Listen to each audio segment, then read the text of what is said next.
జై శ్రీరామ్. శ్రీమాత్రే నమః. శ్రీ గురుభ్యో నమః. 2025 సంవత్సరం జూన్ మాసంలో ద్వాదశ రాశుల వాళ్ళకి, ద్వాదశ లగ్నాల వాళ్ళకి జూన్ మాసం యొక్క ఫలితాలు. గోచర గ్రహస్థితుల్ని ప్రసాదించే గ్రహదేవతలు ఏ ఏ రాశుల్లో స్థితులు అయి ఉన్నారో ప్రథమంగా అవి పరిశీలిద్దాం మనం. అన్నిటికంటే ప్రథమ రాశి అయిన మేషరాశిలో శుక్ర భగవానుడి సంచారము, అలాగే ద్వితీయ రాశి అయిన వృషభ రాశిలో రవి బుధుల సంచారము, బుధ భగవానుడు ఈ నెల 6వ తారీఖు వరకు కూడా వృషభ రాశిలో సంచారం చేసి 6వ తారీఖు తర్వాత నుంచి అంటే 7వ తారీఖు నుంచి మిథున రాశిలో ఆయన సంచారం కొనసాగుతుంది. మిథున రాశిలో ఆయన సంచారము తర్వాత ఈ నెల 23వ తారీఖు మిథున రాశిలోంచి కర్కాటక రాశిలోకి ఆయన సంచారం జరుగుతుంది. అలాగే సూర్యనారాయణమూర్తి కూడా వృషభ రాశిలో జూన్ 15వ తారీఖు వరకు సంచారం చేసి 16వ తారీఖు నుంచి మిథున రాశిలోకి అడుగిడబోతూ ఉన్నాడు. ఇంకా అలాగే దేవగురువు అయిన బృహస్పతి మిథున రాశిలో సంచారం జరుగుతూ ఉంది. కర్కాటక రాశిలో మంగళ సంచారం జరుగుతోంది ఈ నెల 6వ తారీఖు వరకు కూడా. 6వ తారీఖు నుంచి కర్కాటక రాశిలో ఉన్న మంగళ సింహరాశిలోకి సంచారం సాగిస్తారు. సింహరాశిలో కేతు భగవానుడు మరియు కేతు భగవానుడు ఆల్రెడీ అక్కడ ఉన్నాడు. మంగళ కూడా 7వ తారీఖు నుంచి సింహరాశిలో సంచారం సాగిస్తూ ఉన్నారు. కుంభరాశిలో రాహు భగవానుడి యొక్క సంచారము, చివరిదైన మీనరాశిలో శనైశ్వరుడి సంచారం. ఈ గోచార గ్రహస్థితుల రీత్యా ద్వాదశ రాశుల వాళ్ళకే కానివ్వండి, ద్వాదశ లగ్నాల వాళ్ళకే కానివ్వండి ఎలాంటి ఫలితాలు ఉంటాయో మనం చూద్దాం. ఇప్పుడు మనం ఈ మాసం యొక్క ఫలితాలు ద్వాదశ రాశుల వాళ్ళకి ఎలా ఉంటుందో తెలుసుకుందాము. మీ రాశి ఏంటి అనేది, మీ జన్మరాశి ఏంటి అనేది మీకు తెలుస్తుంది. చాలామందికి తెలిసే ఉంటుంది. సో మీ రాశి తెలుసున్నప్పుడు మీ రాశి యొక్క ఫలితాలు తెలుసుకోండి. కొంతమందికి వాళ్ళ లగ్నం కూడా తెలిసి ఉంటుంది. అంటే మీరు ఎవరైనా జ్యోతిష పండితుల దగ్గరికి వెళ్ళినప్పుడు మీ రాశి ఇది, మీ నక్షత్రం ఇది, మీ లగ్నం ఇది అని వాళ్ళు తెలియజేస్తారు. కొంతమందికి లగ్నం తెలిసి ఉంటుంది. లగ్నం తెలిసి ఉన్నప్పుడు మీది 12 రాశుల్లో ఏ రాశి అయినా సరే మీది ఏ లగ్నం ఉందో ఆ రాశి ఫలితాలు కూడా చూసుకోవడానికి ప్రయత్నించండి. ఇప్పుడు కొన్నిసార్లు రాశిలో బాగోకపోతే, రాశి ప్రకారం బాగోకపోతే లగ్నం ప్రకారం బాగా ఉంటే అక్కడ మీకు ఆ పర్టికులర్ పాయింట్స్ ఏవైతే రాశి ప్రకారం బాగాలేదో లగ్నం ప్రకారం బాగున్నది బ్యాలెన్స్ చేస్తుంది. రెండిట్లో బాగా ఉంటే సూపర్ స్ట్రాంగ్గా ఉన్నాయి అటువంటి పాయింట్స్ అని అర్థము. సో మీకు అసలు లగ్నం తెలియదు, మీ రాశి ఏది అదే చూసుకోండి ప్రశాంతంగా. మీకు లగ్నం తెలిసి ఉంటే మీ రాశి మీకు ఖచ్చితంగా తెలుస్తుంది. అప్పుడు మీ రాశి మీ లగ్నం రెండు చూసుకోండి. ఉదాహరణకి ఎవరిదైనా వృషభ రాశి అయింది, తులా లగ్నం అయింది, అప్పుడు మీరు వృషభ రాశి ఫలితాలు చూసుకోవాలి, మీరు తులా లగ్న ఫలితాలు చూసుకోవాలి. 12 రాశుల్లో మీరు ఏ లగ్నం పడినా సరే, మేషరాశి మొదలుకొని మీనరాశి వరకు ఏ లగ్నం మీద అయితే లగ్న ఫలితాలు కూడా చూసుకోండి. ఆ లగ్నం ఏ రాశికి సంబంధించి ఆ రాశి ఫలితాలు కూడా మీకు వర్తిస్తాయి. ఎలానో లగ్నం తెలిసిన వాళ్ళకి రాశి తెలిసే ఉంటుంది ఖచ్చితంగా. రాశి ఫలితాలు కూడా చూసుకోండి. ఈ రెండు తెలియని వాడికి ఓన్లీ రాశి తెలిసిన వాళ్ళు రాశి తెలిసిన వాళ్ళు ఎలాంటి ఇబ్బంది లేకుండా మీ రాశి యొక్క ఫలితాలు ఫాలో అవ్వడానికి ప్రయత్నించండి. కొంతమంది నామ నక్షత్రం ప్రకారం రాశిని ఫాలో అయ్యి చూసుకుంటారు. అలాంటి లిస్టులో మీరు ఉంటే అలా కూడా మీ రాశి ఫలితాలను మీరు చెక్ చేసుకోవచ్చు. కొంతమంది సన్సైన్ ప్రకారం ఫాలో అవుతారు. అప్పుడు మీరు ప్రత్యేకించి మూన్ సైన్ కాకుండా సన్సైన్ ఫాలో అయ్యే వాళ్ళైనా కూడా మీ మీరు పుట్టినప్పుడు ఏ రాశిలో ఉన్నారో ఆ రాశి ఫలితాలు మీరు చూసుకోవచ్చు. ఇక్కడ మీకు అసలు ఇవన్నీ కన్ఫ్యూజింగ్గా ఉన్నాయి అని అనుకుంటే, అంటే లగ్నం తెలిసిన వాళ్ళకైతే ఈ కన్ఫ్యూజన్స్ ఏమీ ఉండవు, ఇలాంటి తిక్కమక్కలు ఏమీ ఉండదు. ఒకవేళ తెలియని వాళ్ళు, ఒక రాశి తెలిసిన వాళ్ళు అయితే ప్రశాంతంగా మీ రాశి యొక్క ఫలితాలను తెలుసుకోండి. ఇప్పుడు మనం విడివిడిగా అన్ని రాశుల వాళ్ళకి ఈ మాసము గోచర గ్రహస్థితిలో ఉన్న దేవతలు ఎలాంటి ఫలితాలను ప్రసాదిస్తున్నారు అన్న విషయాన్ని మనం ఇప్పుడు చూద్దాం. ఈ మాసము ద్విశోభ రాశులు చాలా బలంగా ఉన్నాయి. దానికి కారణము ద్విశోభ రాశుల్లో ఒకటైన మీనరాశిలో శనైశ్వరుడు సంచారం చేస్తూ ఉన్నాడు. ఇంకొక రాశి మిథున రాశి. అంటే ప్రథమంగా మనం చూస్తే మిథున రాశి, కన్యా రాశి, ధనుసు రాశి, మీనరాశి ఈ 4 కూడా ద్విశోభ రాశులు. ద్విశోభ రాశుల్లో గురు భగవానుడు ఒకటైన మిథున రాశిలో గురుదేవుని సంచారం సాగుతూ ఉంది. ఈ మాసం మొదటి వారంలో బుధ భగవానుడు కూడా గురుదేవుడితోటి కూడి సంచారం సాగిస్తూ ఉన్నారు. అలాగే ఈ మాసం 15 మధ్యమంలో సూర్యనారాయణమూర్తి కూడా మిథున రాశిలో సంచారం సాగిస్తూ ఉన్నారు. అంటే ఈ మాసం మనం అటు ఇటుగా వేసుకుంటే కనుక మాసం మొదటి వారం నుంచి మాసాంతం వరకు కూడా గురు భగవానుడు 1 year వరకు అక్కడే ఉంటారు. గురు భగవానుడికి తోడుగా బుధ భగవానుడు ఆయన రాశిలో సంచారం చేయడము, అలాగే ఆయనతో పాటు సూర్యనారాయణ మూర్తి కూడా 15వ తారీఖు నుంచి సంచారం చేయడం. ఇంకొక ద్విశుభ రాశి అయిన ఇంకొక రాశిలో శని మహారాజు, శని మహారాజు మరియు గురువు వీళ్ళిద్దరూ కూడా మేజర్ ట్రాన్సిటింగ్ ప్లానెట్స్. వాళ్ళకి తోడు వీళ్ళు కూడా కూడారు కాబట్టి ద్విశుభ రాశులు చాలా బలోపేతంగా ఉన్నాయి ఈ మాసాంతం వరకు కూడా. ద్విశుభ రాశులు బలోపేతంగా ఉండడం వల్ల మీకు ఎలాంటి రిజల్ట్స్ వస్తాయి అనేది ఇప్పుడు మనం విడివిడిగా ఒక్కొక్క రాశి వాళ్ళకి చూసుకుందాం. కర్కాటక రాశి, కర్కాటక లగ్నం. కర్కాటక రాశిలో పుట్టిన వాళ్ళు, కర్కాటక లగ్నంలో పుట్టిన వాళ్ళకి ఈ మాసము చాలా చక్కటి ఫలితాలు. మీకు దశమ స్థానంలో శుక్ర భగవానుడి సంచారము, వ్యయ స్థానంలో గురు భగవానుడి సంచారము. సో మీకు ఈ మాసం అంతా కూడా వ్యయస్థానం చాలా బలంగా ఉంది. అంటే ఒక రకంగా చెప్పాలంటే వ్యయస్థానం బలంగా ఉండడం, మోక్షస్థానం బలంగా ఉందని చెప్పాలి. మోక్షం దేనికి సంబంధించిన మోక్షము? మీకు డే టు డే లైఫ్లో విపరీతమైన ఖర్చులతోటి బాధపడుతూ ఉంటే వాటన్నిటి నుంచి బయటపడే టైం ఇది. మీకు విపరీతమైన ఖర్చులు ఉంటే బయటపడే టైము. ఒకవేళ అంత ఖర్చులు కూడా ఏం లేవు, నార్మల్గానే అవుతూ ఉందంటే సేవింగ్స్కి మీకు ఛాన్సెస్ వస్తుందన్నమాట. అంటే సేవ్ చేసుకోగలుగుతారు. సో మేము ఆల్రెడీ సేవ్ చేస్తున్నాం, విపరీతమైన ఖర్చులు ఏమీ లేవు అని అనుకుంటే డెఫినెట్గా మీకు ఏదో ఒక విషయంలో మీకు డబ్బు పరంగా మంచి అనుకూలతని మీరు చూస్తారు. సో మీ ఊరుట్లో ఏదో ఒకటి మీరు ఈ మాసంలో చూస్తారు. సో ఓవరాల్గా మనం చెప్పాలంటే మీకు వ్యయస్థానం బలంగా ఉండడం వల్ల ఈ మాసము చాలా మంచి శుభ అనుకూలతని మీకు కలిగిస్తుంది. ఒక మంచి యాత్ర చేయడం ద్వారా కావచ్చు, లేదా దేవాలయాలకి దేవుడికి సంబంధించిన ఖర్చుల వల్ల కావచ్చు. దేవుడికి సంబంధించిన ఖర్చులు అంటే జస్ట్ మనం చేసుకునే పూజలోనే కొంచెం ఎక్కువగా పూలమాలలు తెచ్చివేయడం కావచ్చు, లేదా ఏదైనా గుళ్ళో ప్రత్యేకమైన పూజలు చేయించుకోవడం కావచ్చు, లేదా ఏదైనా గుడికి వెళ్ళి రావడం కావచ్చు, కొంచెం ఇంటికి దూరంగా ఉన్నది కావచ్చు, ఏదైనా ఒక తీర్థయాత్రకి వెళ్ళి రావడము, ఇలాంటివి ఏవైనా మీరు చేస్తారంటే అనుష్ఠానం బాగా పెరుగుతుంది. మీకు ఈ మాసము అంతకుముందు మాసాలతోటి కంపేర్ చేస్తే మీ జన్మజాతకంలో గురుబలం ఉంటే మీకు ఎప్పుడు దైవబలం బాగా ఉన్నట్లు. కానీ మీకు ఒకవేళ గురుబలం పూర్తిగా ఉన్నా లేకపోయినా ఈ మాసం మీకు ఎక్కువగా మీరు స్పిరిచువల్గా ఇంక్లైన్ అయ్యి ఉండే టైం ఈ నెల అని చెప్పాలి. చాలా బాగా అంటే ఈ లౌకికానికి అతీతంగా, కానీ అలాగని గృహస్థాశ్రమ ధర్మంలో మన పనులు మనం చేసుకుంటూ, అంటే ఒక సింపుల్గా చెప్పాలంటే విష్ణు మాయలోంచి జయించగలిగే సమయం అన్నమాట.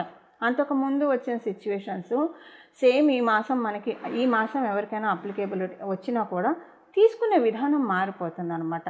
ఇదంతా అజ్ఞానంతో వచ్చే సిచ్యువేషన్స్. నేను అజ్ఞానంతో ఉంటే ఈ సిచ్యువేషన్స్ పెద్దవిగా కనిపిస్తాయి. జ్ఞానం ఉంటే ఈ సిచ్యువేషన్స్ అసలు ఏమీ ట్రిగర్ చేయవు.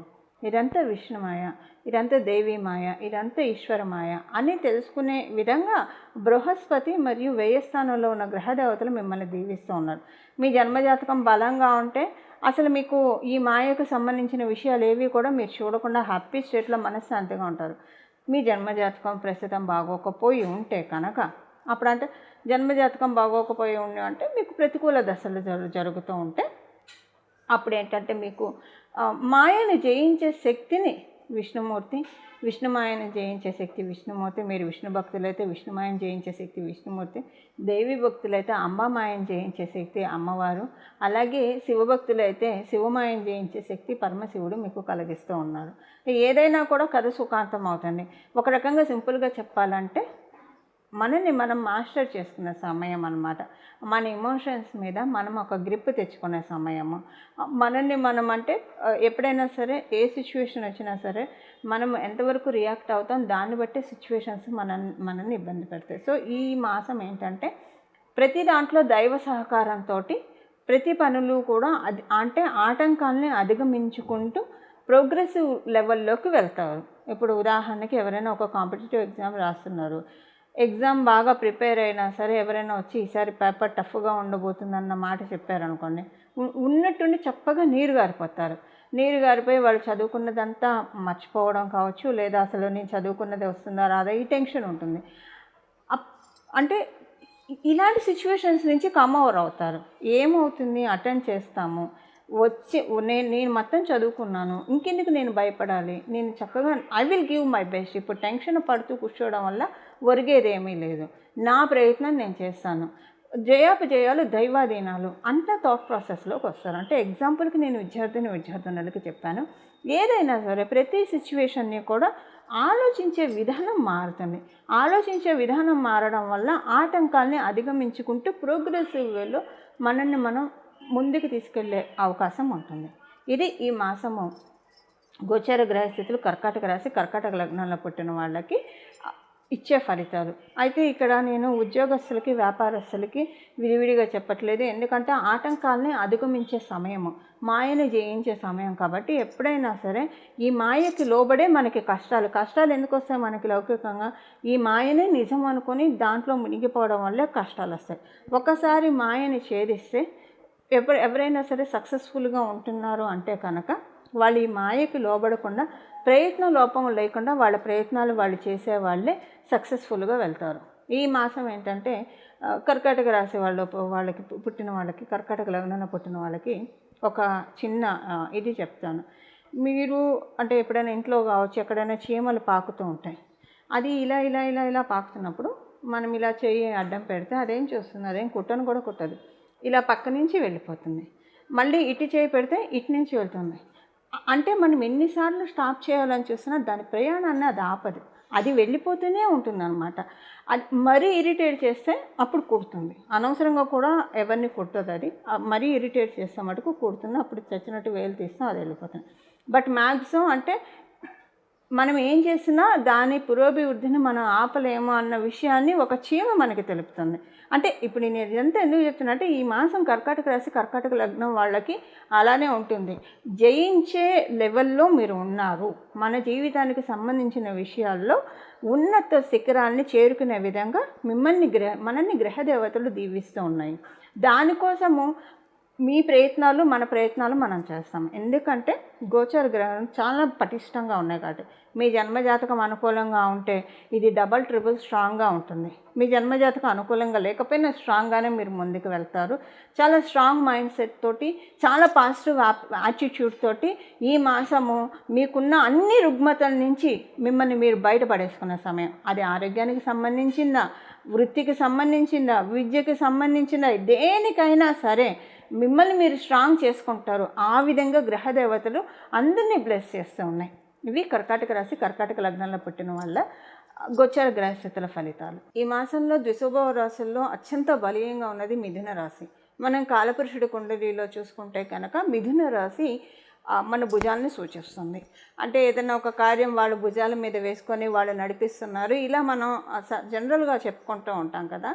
ఇప్పుడు కాలపురుషుడి కుండలి ప్రకారం మనం చూసుకుంటే అన్ని రాశుల వాళ్ళకి కూడా ఈ పాయింట్ అప్లికేబిలిటీ ఉంటుంది. అంటే మనం ఏదైనా ఇంపార్టెంట్ పనులు తలపెడితే అవన్నీ కూడా శీఘ్రంగా, అతి శీఘ్రంగా, అంటే అతి వేగవంతంగా అవ్వడానికి దేవతల యొక్క ఆశీస్సులు మనందరి పట్ల చాలా బాగా ఉన్నాయి. అయితే ఇప్పుడు దేవతల యొక్క ఆశీస్సులు బాగా ఉన్నాయి కాబట్టి ఎలానూ తలపెట్టిన కార్యాలు నెరవేరడం అయితే తథ్యము.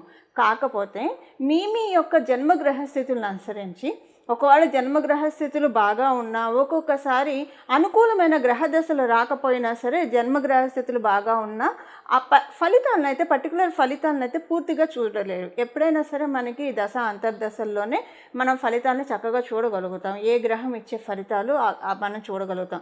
మన జాతకంలో రాజ సంబంధ యోగం ఉందా, రాజయోగాలు ఉన్నాయా, విపరీత రాజయోగం ఉందా, నీచభంగ రాజయోగం ఉందా, కొన్ని వందల యోగాలు ఉన్నాయి మనకి పరాశర సంహిత ప్రకారం. కానీ అవి యాక్టివేషన్ పాయింట్స్ ఉంటాయి.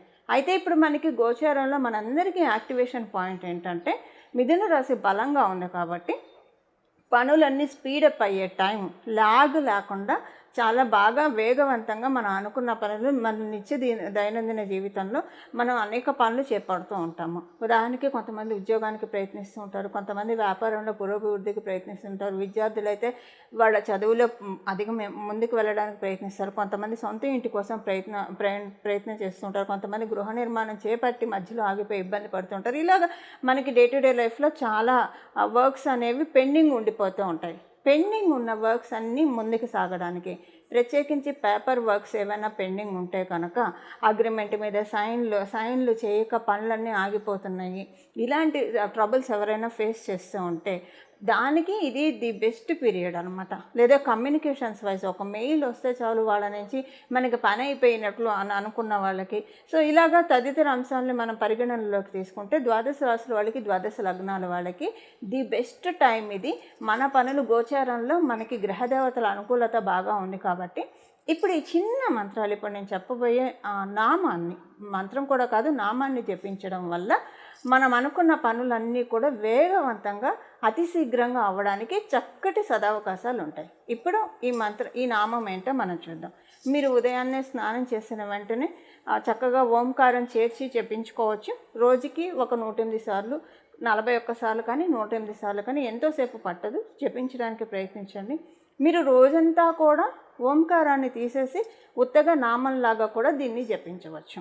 సో స్నానం చేసిన వెంటనే మీరు ఓంకారాన్ని చేర్చి జపించవచ్చు. తర్వాత మీరు రోజంతా కూడా ఇప్పుడు నేను చెప్పబోయే నామాన్ని జపిస్తే చాలా ఫలితాలు వస్తాయి. కాకపోతే రోజంతా జపించేప్పుడు ఓంకారం ఇలాంటివి బీజాక్షరాలు కానీ చేర్చకూడదు. ఎందుకంటే ఒకవేళ మీరు ఇంట్లోనే ఉంటారు, ఎవరితోటి కలవరు, బయటికి వెళ్ళరు, శుచిగా శుభ్రంగా ఇంట్లో ఉంటారంటే, ఆహార నియమాలు అన్నీ పాటించే వాళ్ళైతే 24/7 అంటే మీరు మెలుకుతున్నంతసేపు బీజాక్షరాలతో జపించవచ్చు. నియమబద్ధంగా జపించాలి. బీజాక్షరాలతో జపించేప్పుడు, లేనప్పుడు నామం జపించడంలో ఎటువంటి ఇబ్బంది ఉండదు. ఇప్పుడు ఈ నామాన్ని మనం తెలుసుకుందాం. గజాననాయ నమః, స్కందపూర్వజాయ నమః, సోమస్కందాయ నమః. గజాననాయ నమః, స్కందపూర్వజాయ నమః, సోమస్కందాయ నమః. గజాననాయ నమః, స్కందపూర్వజాయ నమః, సోమస్కందాయ నమః. మనం అనుకునే పనులన్నీ ముందుకు వెళ్ళాలంటే గణపతి యొక్క ఆశీస్సులు మనకి కావాలి. అందువల్ల గణపతికి సంబంధించిన మంత్రము ఎప్పుడైనా సరే స్కందుడు మన పనులన్నీ కూడా ముందుకు తీసుకెళ్తూ ఉంటాడు. మనకి ఏ పనులలో ఆటంకం రాకుండా పనులన్నీ ఎందుకంటే ఆయన దేవసైన్యాధ్యక్షుడు కాబట్టి పనులన్నీ వేగవంతంగా అవ్వడానికి మనల్ని బ్లెస్ చేస్తూ ఉంటాడు. అందువల్ల స్కందపూర్వజాయ నమః అంటే స్కందుడికి పూర్వుడు ఎవరు? గజాననుడు. అంటే గణపతి యొక్క నీ యొక్క ఎల్డర్ సిబ్లింగు గజాననుడు అని మనం చెప్తున్నాం. ఆ మంత్రం యొక్క నామం యొక్క అర్థం ఏంటంటే సుబ్రహ్మణ్య స్వామి యొక్క అన్న గణపతి అని ఆ మంత్రం యొక్క అర్థం అన్నమాట. అది స్కందపూర్వజాయ నమః. అలాగే సోమస్కందాయ నమః. ఆయన సోముడి యొక్క పుత్రుడు కాబట్టి సోమస్కందాయ నమః. ఈ నామాలు మనము ఈ నెలంతా కూడా జపించుకోవడం వల్ల చాలా మంచి ఫలితాలు వస్తాయి. నేను చెప్పిన మాట గుర్తుపెట్టుకొని మీరు స్నానం చేసిన వెంటనే అయితే ఓంకారం చేర్చుకొని జపించవచ్చు. ఇది 108 సార్లు ఎవ్రీడే కనీసం జపించడానికి ప్రయత్నించండి. మీరు ఏ పనిలో ఉన్నా సరే ఈ నామాన్ని మనసులో జపించుకుంటే కనుక పనులన్నీ కూడా ఏవైతే మీకు వర్క్స్ అన్నీ పెండింగ్లో ఉన్నాయో, పనులన్నీ ఏవైతే పెండింగ్లో ఉన్నాయో అవన్నీ కూడా చక్కగా ముందుకు వెళ్ళడానికి చక్కటి ఆస్కారం గ్రహదేవతల దయ వల్ల దొరుకుతుంది. అందులో ఈ మాసం ద్విశోభవ రాశులు చాలా బలీయంగా ఉండడం వల్ల మనం అనుకున్న పనులన్నీ కూడా వెంటనే వేగవంతంగా జరగడానికి చక్కటి అవకాశం ఉంటుంది. ఈ విధంగా చక్కగా గోచర గ్రహదేవతలు ప్రసాదించిన అవకాశాన్ని మనం అందరం కూడా సద్వినియోగం చేసుకొని మనకున్న పనులన్నీ కూడా ఏవైతే పెండింగ్ ఉన్నాయో అవన్నీ కూడా వేగవంతం చేసుకోవాలని చెప్పి నేను కూడా మనస్ఫూర్తిగా భావిస్తూ మంగళం. నమో భగవతే వాసుదేవాయ.